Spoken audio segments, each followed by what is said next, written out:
Pero fact-finding yan. Yung ngayon, parang hindi na dumaan sa fact-finding. Basta ngayon, dati may fact-finding yan. Yung kay Tatay Digong, may fact-finding din ba? Yun ang tanong ni Aling Lori. Nang makisali sa politika. Pero nang dahil sa pagkidnap at pag-abuso nila sa tatay ko, nandito ako ngayon para ipaglaban hindi lamang ang pamilya ko, kundi ang bansang Pilipinas. Kasama rin sa listahan si Sagip Party List Representative Rodante Marcoleta para sa kanyang Magna Carta of the Poor. Isa rin sa mga inendorso si Congresswoman Camille Villar. Si Camille Villar, siya po ay matagal na nakikipag-ugnayan sa amin. May mga programa siya na kumbaga nakakolaborate yung kakolaborasyon niya yung One Bangsa. Random ang 5 na ha, mga kasama. Kasi si Camille, siyempre, alam niyo naman, lumipat na ng alyado. Pasok na. Nakalima na tayo sa One Bangsa Moro. Ito. Desperate people, they can think of the worst things to do. So, oo, naisip ko yan na hindi talaga titigil hanggang hindi ako makulong or mamatay. Yung na lang naman talaga ang dalawang hindi ba nila nagagawa sa kanila. Yes. Good morning mga kasama. Nandito na naman si Kuya Goods nagbabalik. At syempre, kung di ka pa nakasubscribe, pa-subscribe na lang po at hit mo na rin yung bell para lagi kang updated sa ating mga video. Ano meron ha? Mga pambato ng PDP ay nangampanya. Natural. Ay ilang araw na lang. Ilang araw na lang ho. Almost 4 days na lang. So bukas yung end ng kampanyahan. Kaya ito, lagi ko nang inaaraw-araw sa inyo na iboto nyo ang Duterte plus 2. Ngayon, meron po dito mga may balita rin dito na patungkol naman ito doon sa nangingitim. Ano kaya ang magandang may bibigay ng balita na ito? Tiyak! Kagugustuhan ito ng nakakarami. At ito, reklamo, hingil sa pag-aresto kay Tatay Digong, handa sagutin?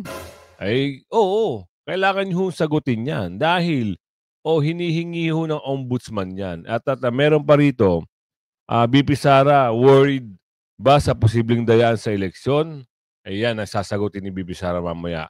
At, itong One Bangsa Moro, meron na ho silang 10 senatorial candidate na napili. Parang hati, no? O hindi naman hati. Parang mas pabor ang Duterte. Sa partido ng Duterte, mas pumabor. Ayan ang aabangan natin. Bibigyan ko kayo ng isang magandang update at reaction patungkol dito. At ito na nga. Ano ang ano ang magiging kahantungan ng usaping ito? Posible ba na sila ay makulong? Posible ba na sila ay magsiliparan na? Posible ba na sila ay pagbayarin ng taong bayan? Pero siyempre, bago natin umpisa natin talakayan at reaksyon, i-like nyo muna yung video natin at i-share. Eto na, pasok!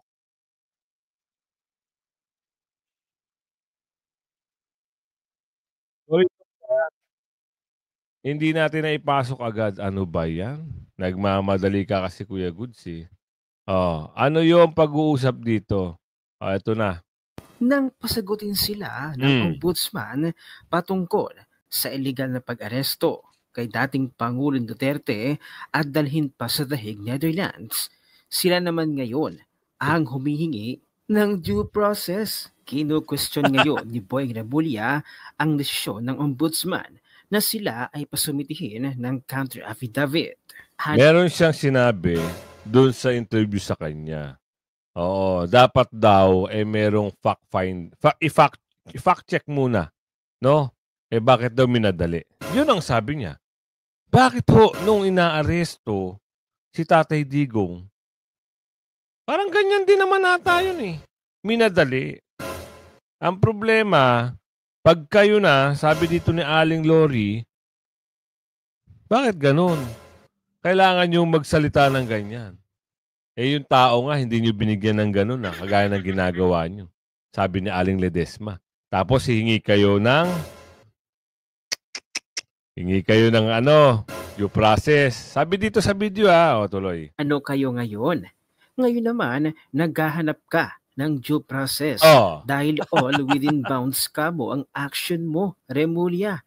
Habang si former PRRD, binastos nyo sa rights niya. Magsama-sama kayo ngayon ng kapatid mong si John Vic Remulla. Aguy. Torre, Marbil, Nakanilaw. Ayon pa sa mga netizens, ay tila deserve nila ng perpetual disqualification from holding public office, no retirement benefits, at maging disbarment na rin. Deserve niyan dahil sa tila iligal na pag-aresto ninyo kay dating Pangulong Duterte at ilabas pa ng bansang Pilipinas. Ayon pa kay Wandangka ni JP. What is the right word? Ganid. Tama ba sa Tagalog ang ganid para tukuyin ng bulletproof na kakapalan ng apog? Parang kulang sa pagsasaka yung nasobra ng lagay ng apog at di na mapasok ng tubig ang patay na lupa. Ano po ang tawag doon? Sa balitang walang kinalaman sa agrikultura, kinawestiyon umano ng gagalang-galang kapitapitagang pinuno ng mga anak-anakan ng bagong Pilipinas ang ombudsman.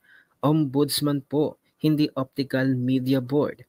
Bawal naman talagang maglagay ng kung hindi pa napanood ang palabas. Ngunit nakasaad sa batas na maaaring ang warrantless arrest kapag ang salarin ay nasaksihan mismo ng nanghuhuli na nagsasagawa ng isang krimen o in flagrante delicto. My secretary, the whole world saw napanood ang palabas real time. In flagrante delicto, ang paghuli kay Duterte sa NAIA. Ano pa ang fact-finding na kinakailangan? Yun sinasabi natin. Fact-finding pala. Sorry kasi fact-check yung sinabi ko kanina. Yung fact-finding daw na minabilis daw Di umano. Yun ang sabi sa video. Mamaya abangan sa video. Pero yun kay Tatay Digong, bakit ganun? Diba? Hindi nyo pinakinggan. Hindi pinakinggan ni Hayer. At nung inimbestigahan na kayo, eto na. Nagkabulbuhol na mga pananalita. At nasampulan na nga to si Hayer, ang daming kaso ang sinampa. Ngayon, eto na. Pati kayo pinananagot,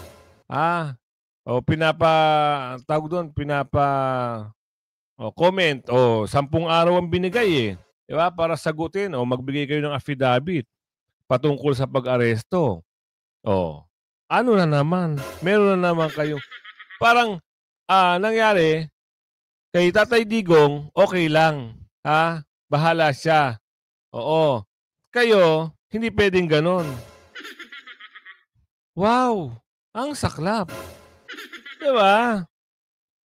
Grabe naman. Grabe na sa Mars. Sa harap ng kamera at social media, naka-watch and learn ang buong bansa at mundo. Mga OFW, pati mga Israeli at Russians at Hungarians, pati mga Eskimo na sa bagong Pilipinas, nagpatubad kayo ng warrant of arrest, directementa in flagrante galing lamang sa ICC at binaypas ninyo ang ating mga korte. Fact-finding for crimes against the fundamental laws of the state? Yan po ang kasong hinain laban sa inyo. Buti nga ayan pa lang. Magaling ka naman sumagot. Pumasa ka sa bar exams. Do not expect your constitutional rights to protect you when your actions obviously appears seen and visible to all in real time. To directly... Ito nakikita ko dito. Sorry na-interrupt ko. Ito nakikita ko dito. Pagdating ng huli, sila lang ho ang magbabayad ng problema rito. Kasi pwede silang itanggi ng isa Pwede silang itanggi na nakaupo. Kasi yun, may immunity. Ito, wala tong immunity. Pag ang Supreme Court at Ombudsman na ho ang nagdesisyon, katuwang ang isang Marcos, hindi nila alam, baka mamaya playbook lang ito. Pakiwari lang natin, sabi ni Aling Lori dito. Hindi nila alam ang laro. Sumausaw sila sa laro. So ngayon sila ang maiipit dito. Kung halimbawa man na ganun ay bigla silang nilaglag ng kanilang amo, kawawa silang 5. Diba? Sipin yun. Alangan naman yung amo ang magpalaglag. Alangan naman yung kapatid, ilaglag yung kapatid.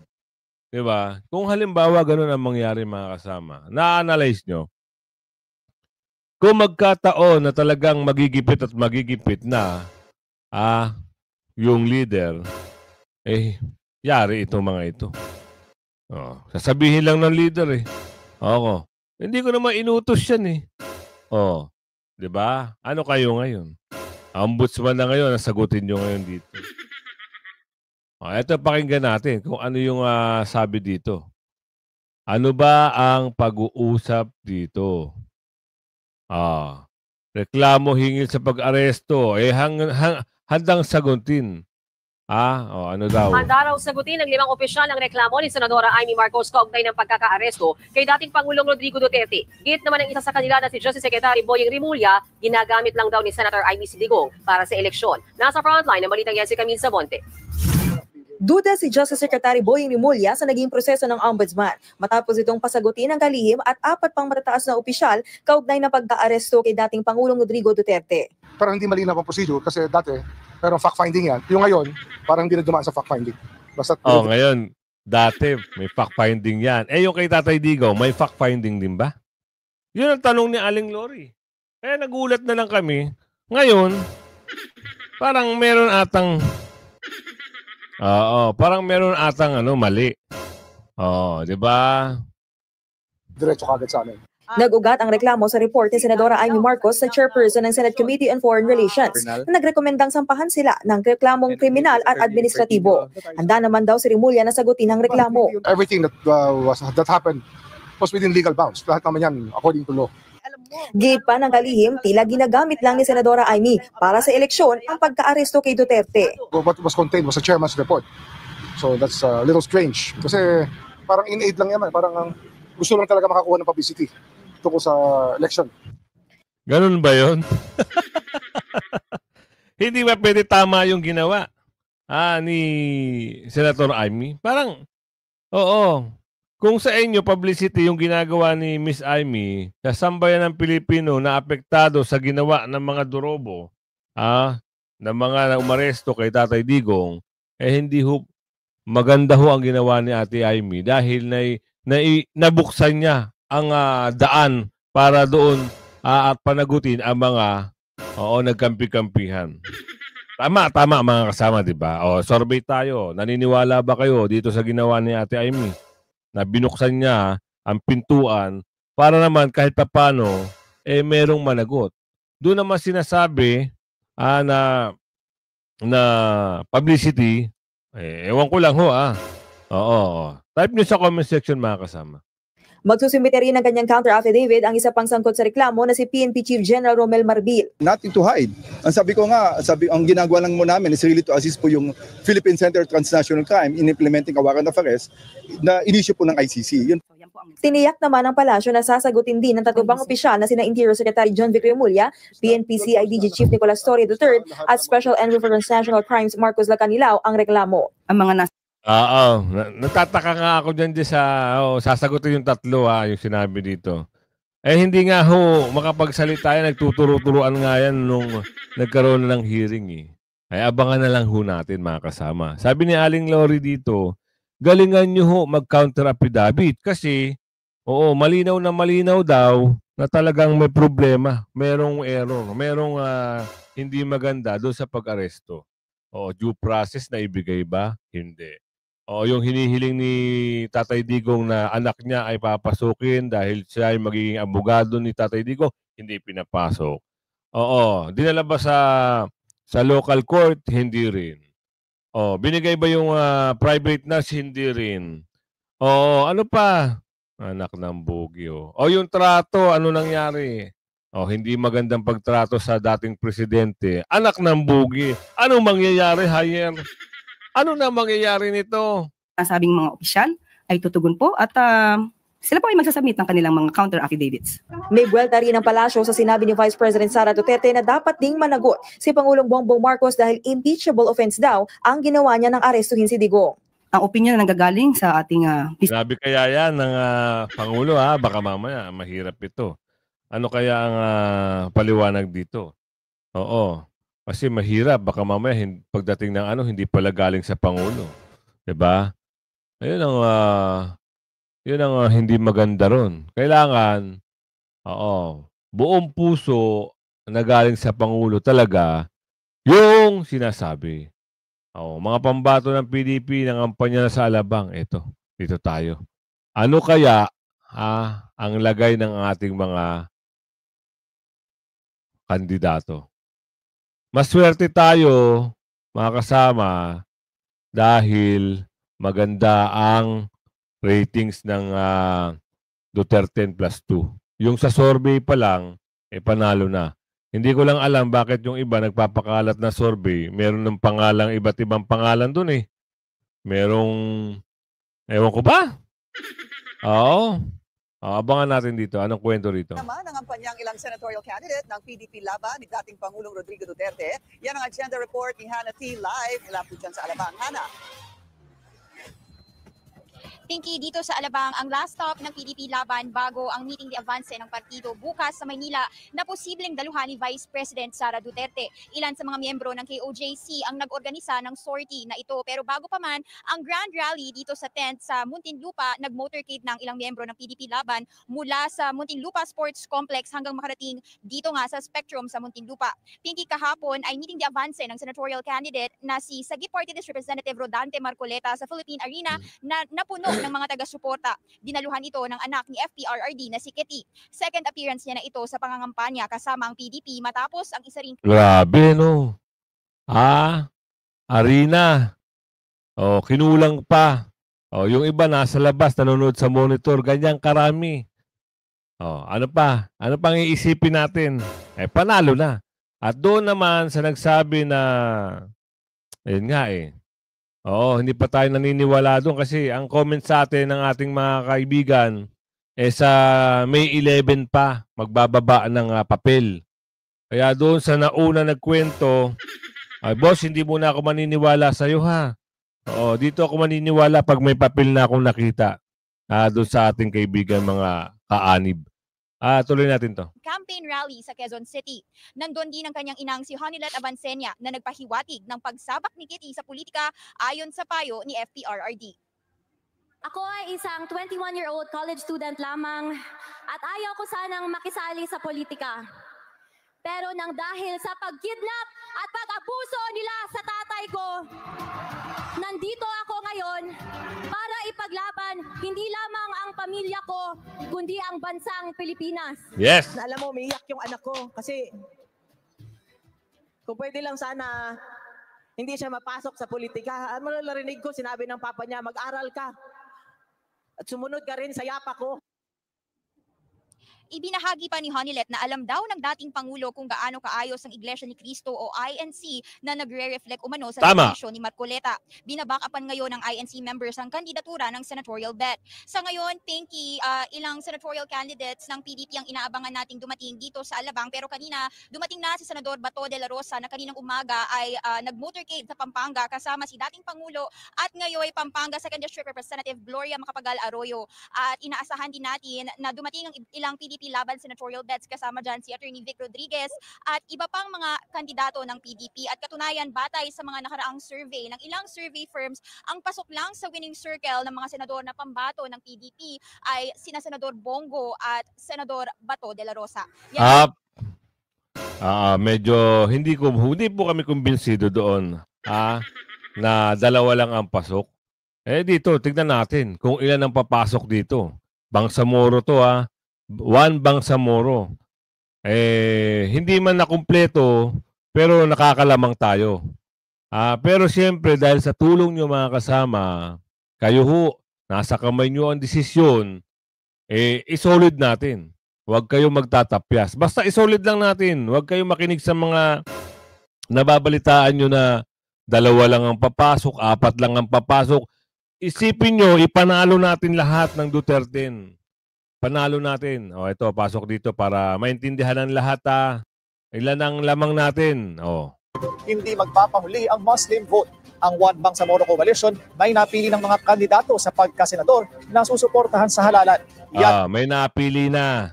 Hindi man solid, pero ito. Ng agenda report ng ating Mojo Ivy Reyes. Sa 10 senatorial bets ng One Bangsamoro Coalition, 4 ay mula sa Duterte-backed slate. Nitong May 6, opisyal nang inendorso ng One Bangsa, ang mga kandidatong sa tingin ng Muslim community ay tunay nilang kasangga. Inuulit ko, ito ay dumaan sa mahusay na konsultasyon.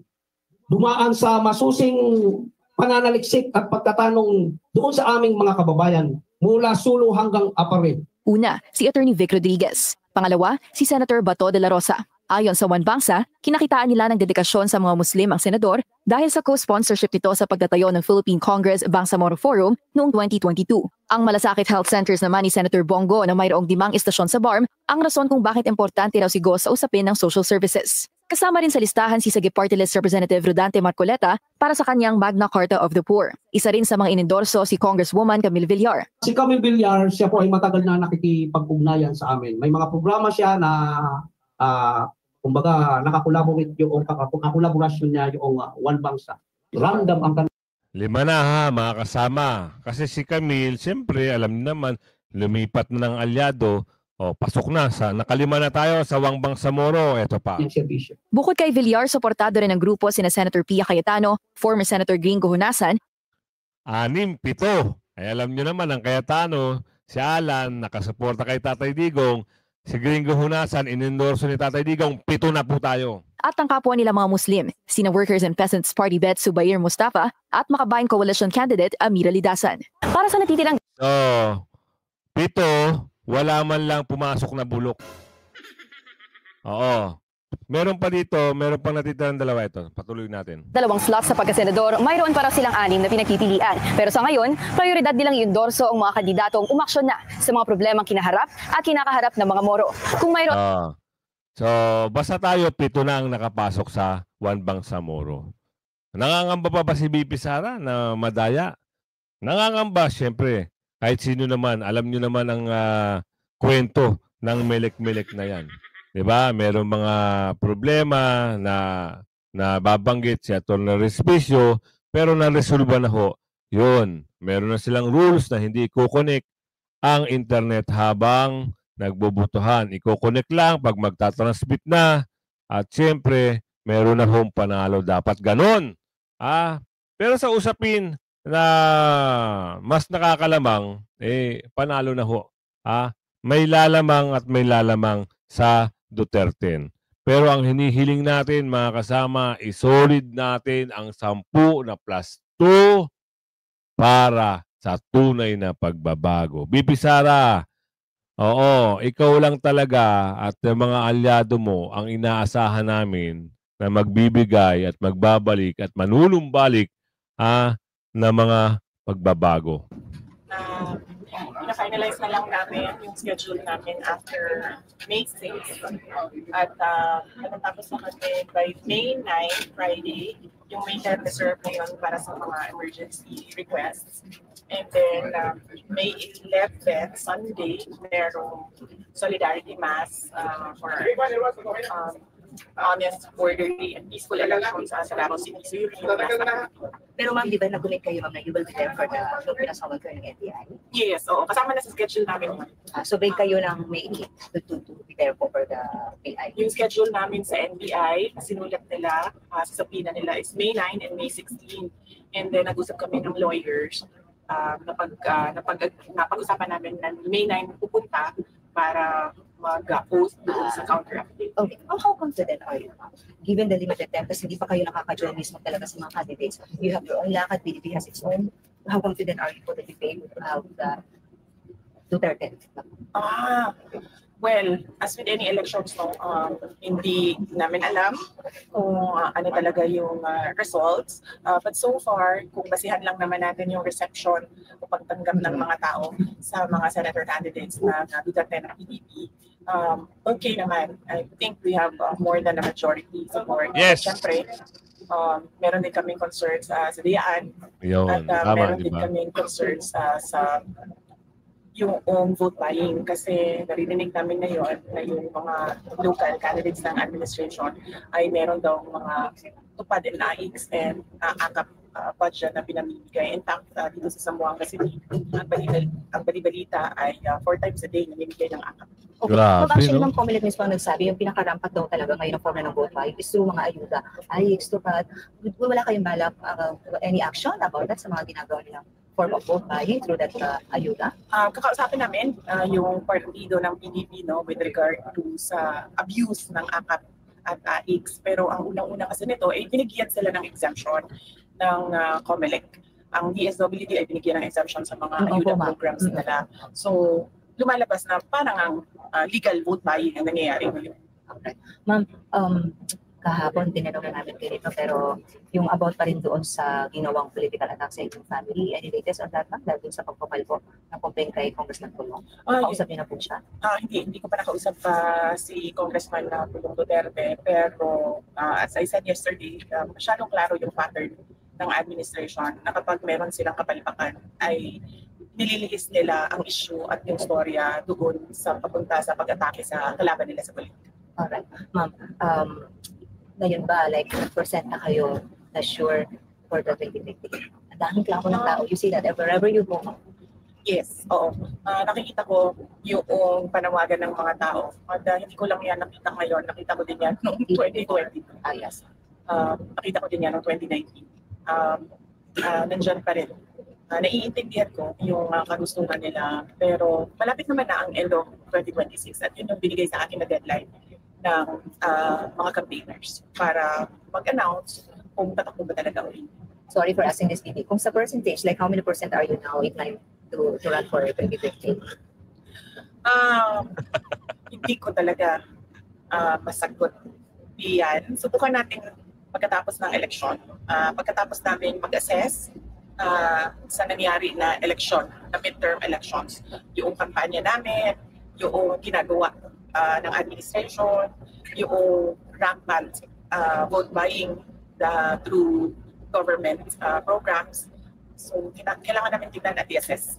Kasi ang concern talaga natin ay kailangan kapag tumakbo, nanalo. Because otherwise, ma-frustrate yung gusto natin gawin para sa bayan. Kung yung bang result ng election ngayong 2025, will it matter sa magiging decision niyo po sa 2028?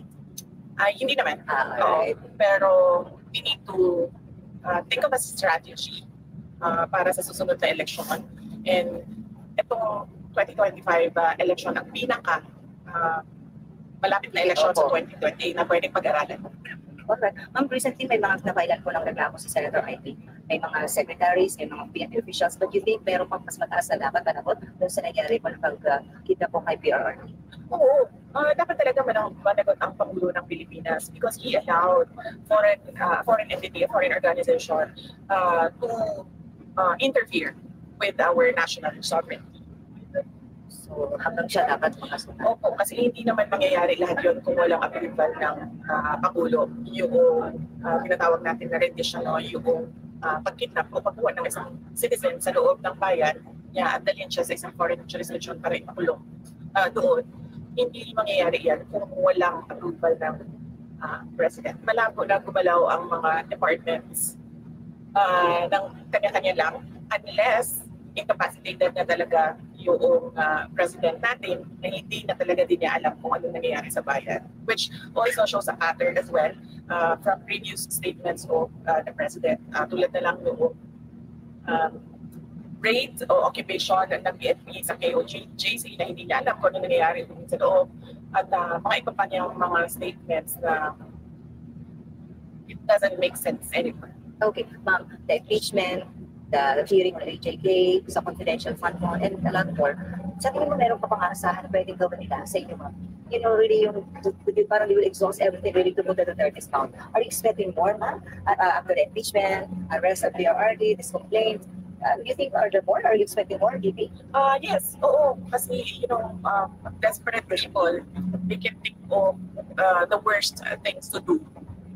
So, oo, naisip ko yan na hindi talaga titigil hanggang hindi ako makulong or mamatay. Yung na lang naman talaga ang dalawang hindi ba nila nagagawa sa kanila. Yun lang ako, expect yung price sa'yo, parang tuloy-tuloy lang ikot mo, kahit saan? Well, yes, kasi kailangan ko talaga umikot para ipaintindi sa ating mga kababayan. Yung tatlo na sinasabi ko lagi, sabi ko marami sa mga mali na nakikita natin sa ating mga komunidad ngayon ay dahil din sa maling ugali natin sa pagpili ng ating leader. Correct. At sige lang sa iba, kay Kong Kulong lang. Do you see any hand of local politics in Davao dito sa pagsasamba sa kanya? Sa tingin mo meron ibang hand dito local politics ba? Sa palagay ko wala. Palagay ko walang kinalaman yung mga candidates ni Marcos sa Davao City sa pag-file ng case. This is purely Philippine National Police at CIDG.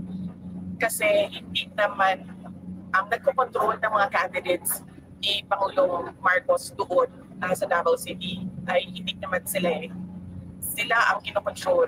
Si Morales, si Alan, si Lopez, si Campos, sila yung kinokontrol ng national at gustong isa yun sa mga strategy ng national na mapagsakin yung pamilya namin. Sorry, have you seen the video? It's viral already on social media. Have you seen it now? I've seen a portion of the video. Hindi ko nakita yung buong video. At actually, para sa akin, okay ito na lumabas siya bago ang eleksyon para yung mga botante nakakapag-desisyon sila ng maayos kung sino yung pipiliin nila. Kasi balik na naman din tayo dito doon sa aking lecture, no? Voters education ko. So, maganda nang lumabas siya ngayon para nakakapag-desisyon ng mga botante sino ba talaga ang pipiliin na kandidato.